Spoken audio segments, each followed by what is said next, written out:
Hi friends, welcome to Shruti story world. ఈరోజు కథ వచ్చేసి తనువుల కలయిక పార్ట్ 1.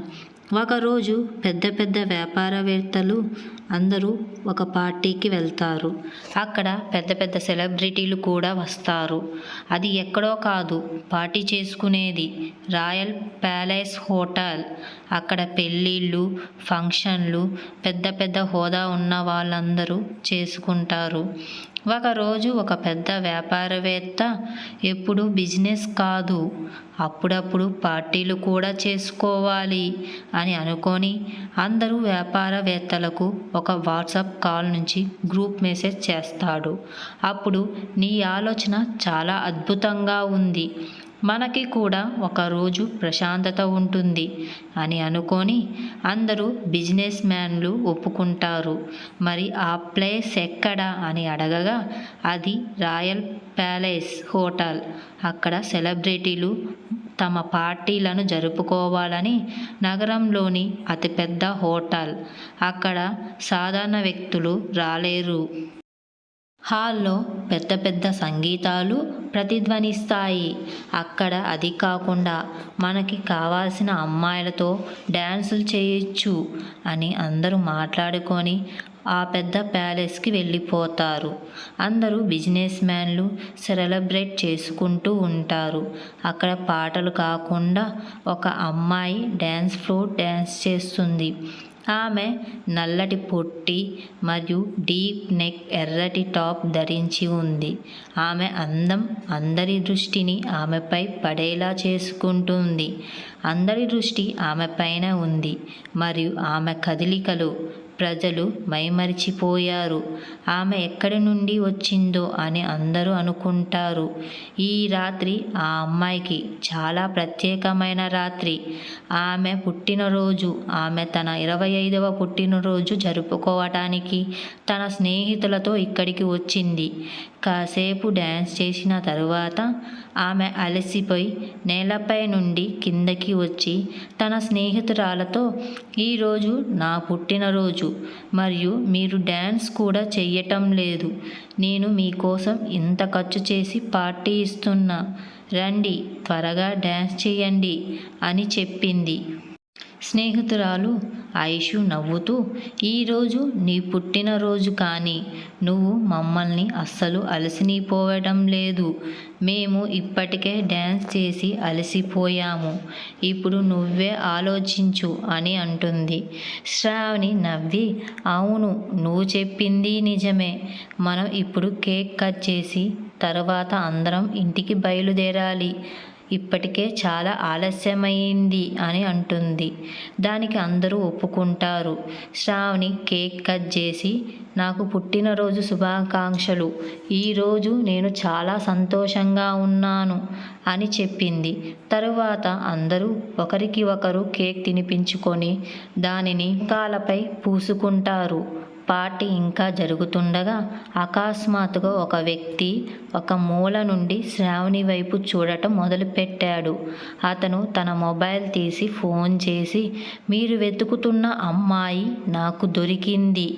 ఈ అమ్మాయి మన పనికి సరిగ్గా సరిపోతుందని నేను అనుకుంటున్నాను అని అన్నాడు. ఫోన్ అవతలి వైపు నుండి సమాధానం వచ్చింది. కాబట్టి మీరు చెప్పినట్లు చెయ్యండి, అతను ఉండాల్సిన చోటుకి తీసుకెళ్ళండి. ఆ వ్యక్తి తల అడ్డంగా ఊపి కాల్ డిస్కనెక్ట్ చేసి తన దగ్గరికి వెళ్ళాడు. అతను ఆ గ్లాస్తో కొంత పౌడర్ని కలిపి ఆ వెయిటర్ని పిలిచి అతనికి 10,000 రూపాయలు ఇచ్చాడు. ఈ డ్రింకుని నల్లటి స్కర్ట్ ఎర్రటి టాప్లో ఉన్న అమ్మాయికి ఇవ్వు అని చెప్తాడు. కానీ ఆ వెయిటర్, నేను డబ్బుకి లొంగను అని చెప్పగానే, నీకు నీ భార్య పిల్లలు ఉన్నారు, వాళ్ళు బతికి ఉండాలంటే నేను చెప్పిన పని నువ్వు చెయ్యాలి అని అనగానే వెంటనే వెయిటర్ భయపడి అతడు చెప్పిన పనికి ఒప్పుకుంటాడు. డబ్బుకు లొంగిన వెయిటర్ ఆ జ్యూస్ని శ్రావణి దగ్గరికి తీసుకొచ్చాడు. చాలా సంతోషంగా ఉన్న శ్రావణి ఏం ఆలోచించకుండా జ్యూస్ తాగింది.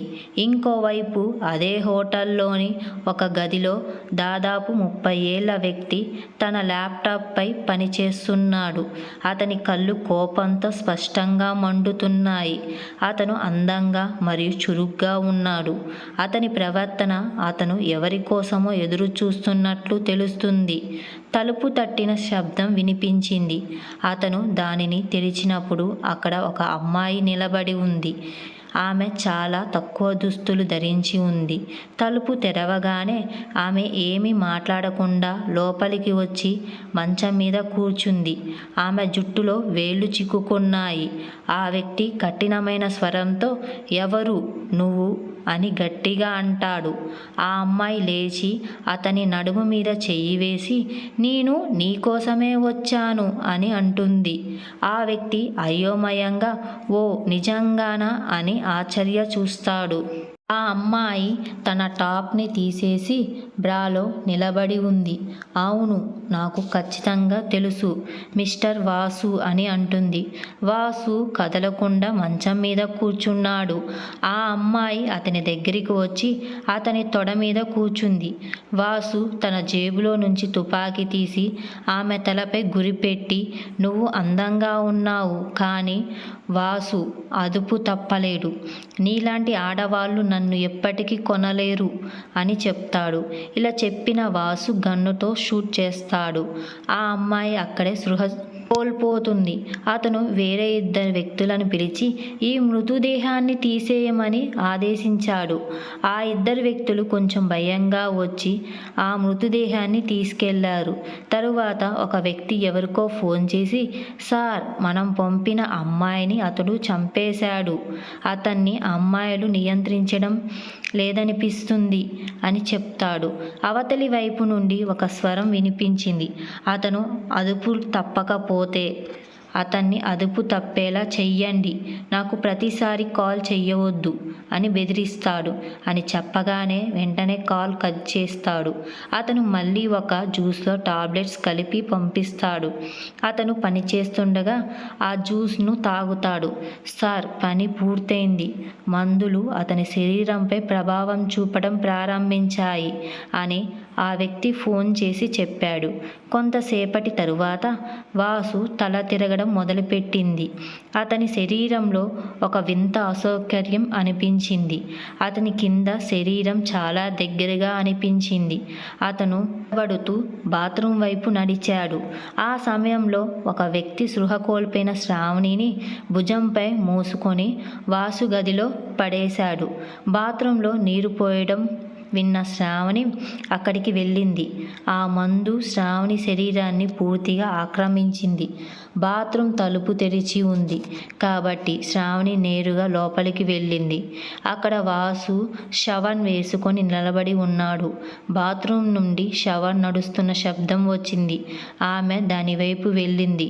శ్రావణి శరీరాన్ని పూర్తిగా ఆ మందు ప్రభావం ఆక్రమించాయి. బాత్రూం తలుపు లాక్ చేయబడలేదు కాబట్టి ఆమె నేరుగా లోపలికి వెళ్ళిపోతుంది. లోపల తడిసిపోయిన వాసును చూసి, "శ్రావణి, నాకు మీ శరీరం కావాలి. నేను ఇబ్బందుల్లో ఉన్నాను. దయచేసి సహాయం చేయండి" అని చెప్తుంది. వాసు కూడా చాలా అనారోగ్యంగా ఉన్నాడు, కానీ ఆ మందులు అతని శరీరంపై అంతగా ప్రభావం చూపలేదు.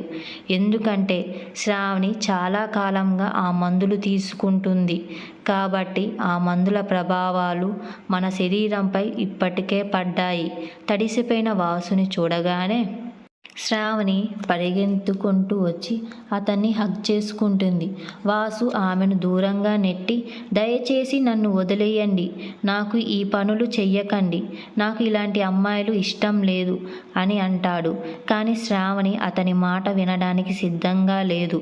ఆమె వాసు చొక్కా బటన్లోని విప్పడం ప్రారంభించింది మరియు కొద్దిసేపటికి మొత్తం తీసేసింది. వాసు కండరాలతో కూడిన ఛాతీ ఆమెకు కనిపించింది. వాసుపై కూడా డ్రగ్స్ ప్రభావాలు నెమ్మదిగా కనిపించడం ప్రారంభించాయి. శ్రావణి తన వేళ్లను అతని 6 ప్యాక్స్ మీద వేసి అతని చెస్ట్ మీద పెదాలను కదలడం ప్రారంభించింది. వాసు కూడా అదుపు లేకుండా పోతున్నాడు. అతని కింద శరీరం చాలా బరువుగా మారింది. కానీ తన పెదాలను తను ఉదర కండరాల వెంట కదిలిస్తుండగా వాసు ఆమె ముఖాన్ని పట్టుకొని వాసు తన పెదాలను ఆమె పెదాలకు గట్టిగా పట్టుకున్నాడు. అతను ఆమెను గట్టిగా ముద్దు పెట్టుకోవడం మొదలుపెట్టాడు. ఎప్పుడు వారి నుండి దూరంగా వెళ్ళే వాసు ఆ అమ్మాయిని ముద్దు పెట్టుకోవడం ఇదే మొదటిసారి. ఈ ముద్దు అతనికి చాలా ప్రశాంతత ఇచ్చింది. వారు ఒకరినొకరు కోగిలలో మునిగిపోయారు. వాళ్ళు దారి తప్పి చాలా దృఢంగా ముద్దు పెట్టుకోవడం వదిలిపెట్టలేదు.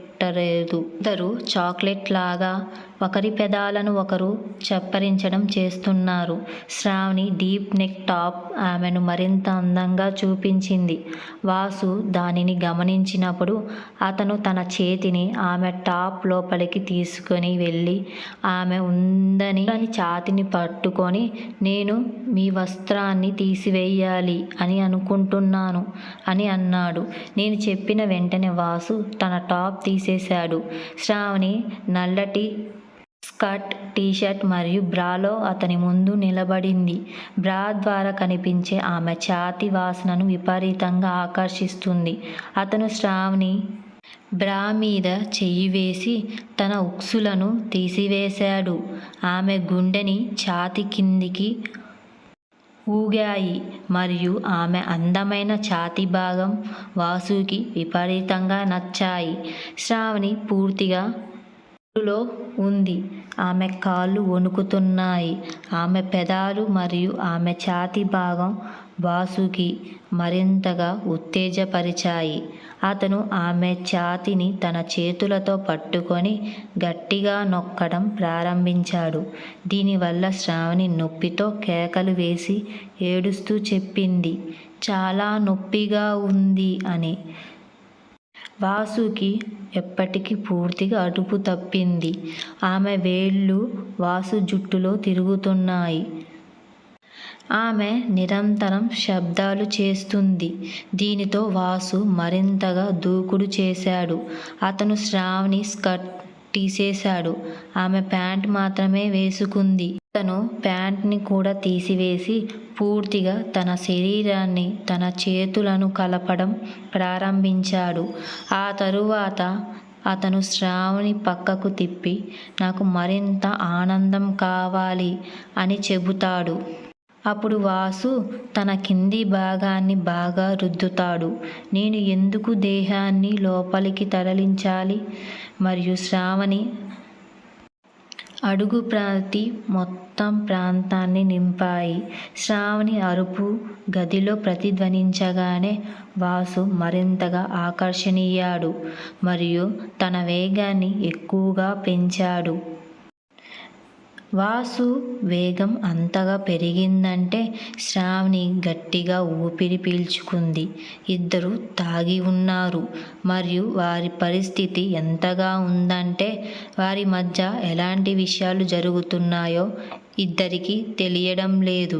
వారి శరీరాలు ఒకే ఒక్కదాన్ని కోరుకున్నాయి. ఒకరి శరీరాలు ఒకరు, వారిద్దరూ ఒకరి శరీరాన్ని ఒకరు ఇలా కోరుకున్నారు. వాళ్ళు చాలా సంవత్సరాలుగా దాహం వేసినట్లుగా కోరుకునేవారు. ఇద్దరు ఒక విషయం దారిలో మునిగిపోయారు. శ్రావణి వాసు నేరుగా పడుకోబెట్టాడు. అతని పెదవుల మీద ఒక చిరునవ్వు కనిపించింది. నీ వంపులు హీరోయిన్ల కంటే ఎక్కువగా అందంగా ఉన్నాయి అని చెప్తాడు. ఆ మాట విని శ్రావణి గట్టిగా గాలి పీల్చుకుంటుంది. దీని గురించి శ్రావణి ఏమీ అనలేదు. అరుపుల శబ్దం మాత్రమే బయటికి వస్తుంది. గంటల తరువాత ఇద్దరూ కలిసి ఉండడం వల్ల అలసిపోయి నిద్రపోతారు. మరుసటి రోజు ఉదయం శ్రావణి నిద్ర లేచిన వెంటనే ఆమె పూర్తిగా బట్టలు లేకుండా ఉందని చూసుకుంటుంది.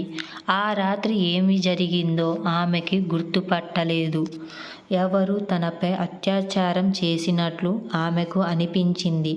అప్పుడు శ్రావణికి ఒక గొంతు వినిపించింది. వాసు ఆమె ముందు సోఫాలో కూర్చొని బట్టలు వేసుకొని సిద్ధంగా ఉన్నాడు. తన మొబైల్లో ఏదో చూస్తున్నాడు.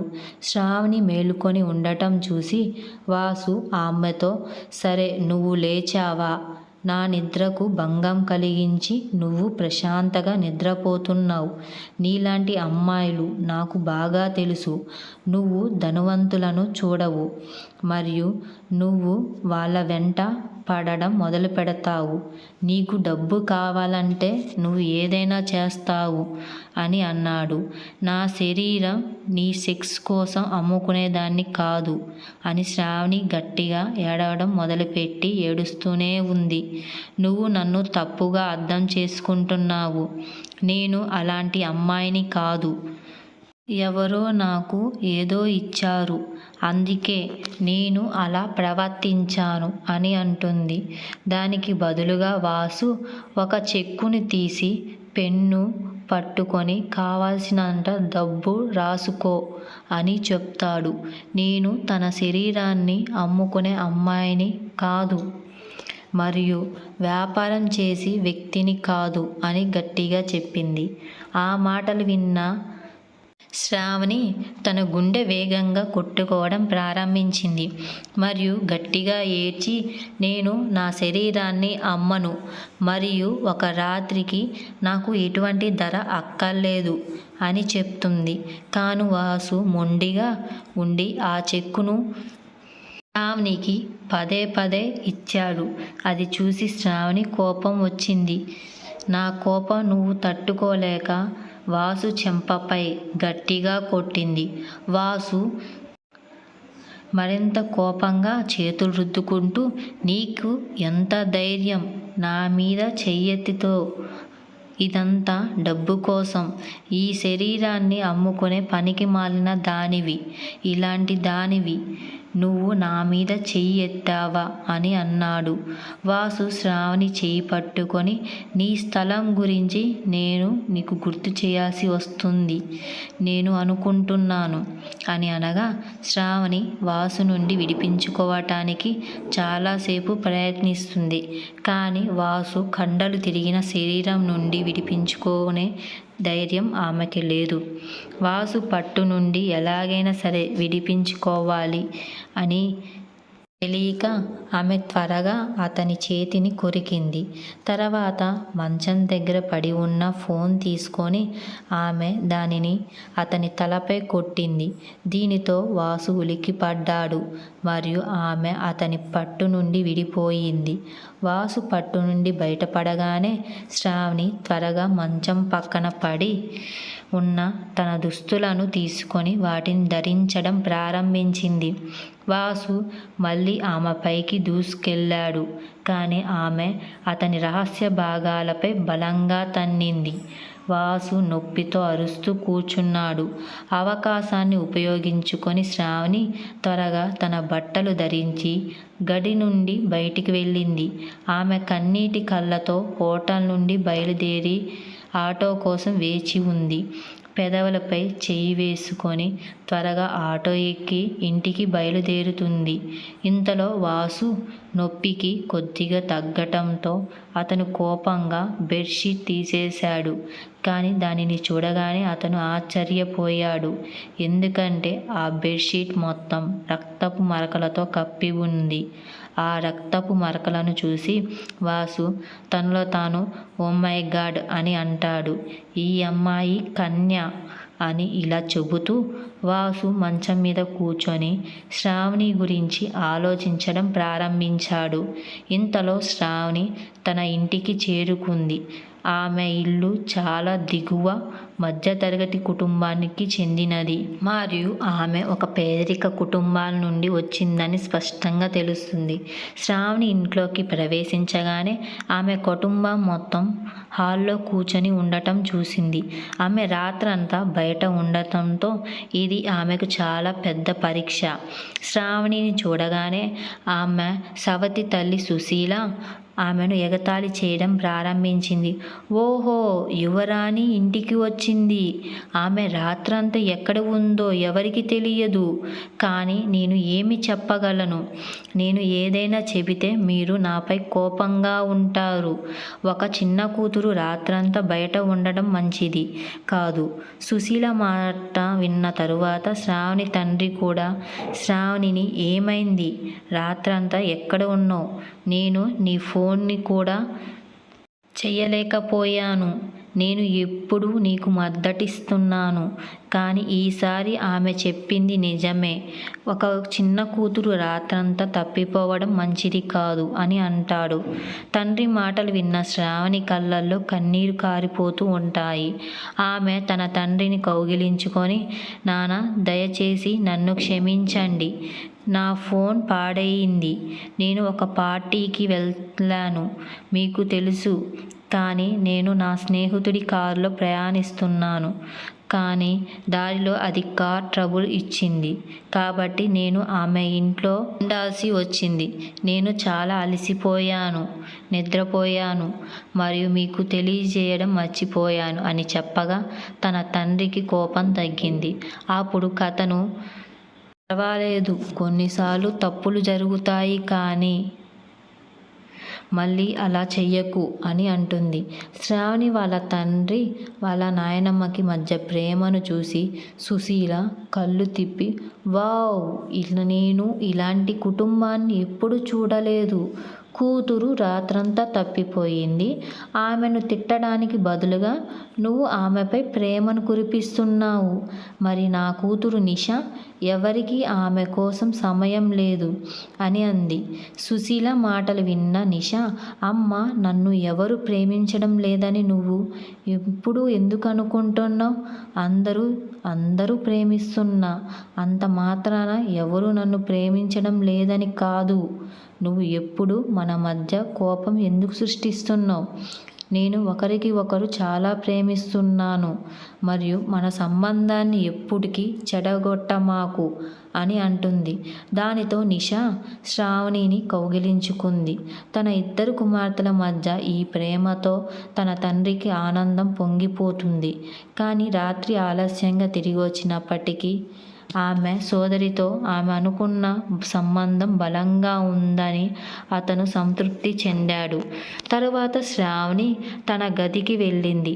ఆమె బాత్రూంకి చేరుకొని బట్టలు విప్పి అద్దంలో తనను తాను చూసుకుంది.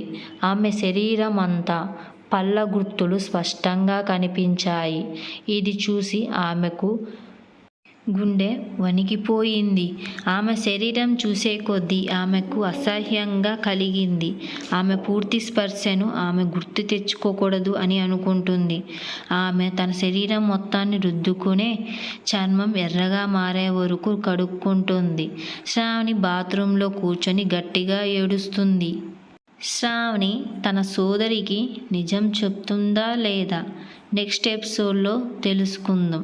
ఇలాంటి మరిన్ని స్టోరీస్ కావాలంటే మన ఛానల్ని సబ్స్క్రైబ్ చేసుకోండి ఫ్రెండ్స్.